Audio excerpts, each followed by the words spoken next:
আপনি দেখেছেন এই মুখ্যমন্ত্রী সেদিন কিভাবে কোমরে কাপড় গুজে ঝগড়া করার মতো এবং যে ভাষায় তিনি কথা বলছিলেন, যেভাবে তিনি গেলেন ওখানে, আমি ধন্যবাদ জানাবো ইডির লোকেদের আর সেন্ট্রাল ফোর্সকে।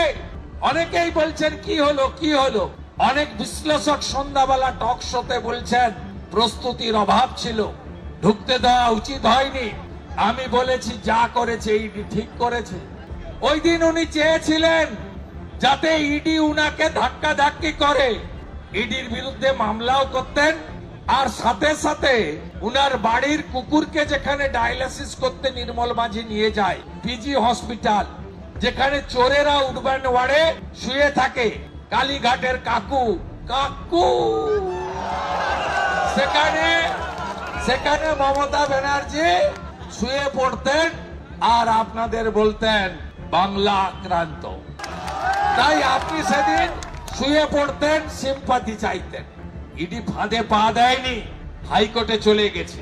হাইকোর্টের পিটিশন দেখেছে, আমারও দ্বিধাদ্বন্দ্ব ছিল যে ইডি কি বলবে, প্রভাবশালী বলে বাদ দিয়ে দেবে না তো। দেখলাম হাইকোর্টে যে পিটিশন করেছে ইডি, 1 নম্বরে আসামি করেছে মমতা ব্যানার্জিকে। রাজীব কুমার, মনোজ ভার্মাদের আসামি করতে চেয়েছে। রুল 26-এ তদন্তে বাধা দেওয়া, সরকারি কাজে বাধা দেওয়ার জন্য তারা বিচার চেয়েছে, এফআইআর করতে চেয়েছে, মামলা সিবিআই কে হস্তান্তর করার আবেদন করেছে।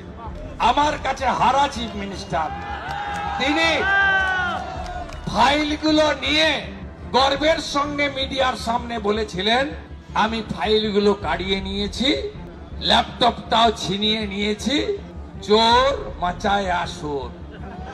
আপনারা আজকে নেমেছেন, এ তো 10% সভাতে শুনছেন, মিছিলের সামনে থেকে শেষ দেখা যায়নি। মোদিজির আশীর্বাদে, মোদিজির নেতৃত্বে, তার পরিচালনায়, তার মার্গদর্শনে আমরা একটি রাষ্ট্রবাদী সরকার তৈরি করব আর চোরেদের লাইন দিয়ে জেলে পাঠাবো। এটাই হোক আমাদের শপথ। ইডি এবং কোর্ট আইন অনুযায়ী ব্যবস্থা নেবে।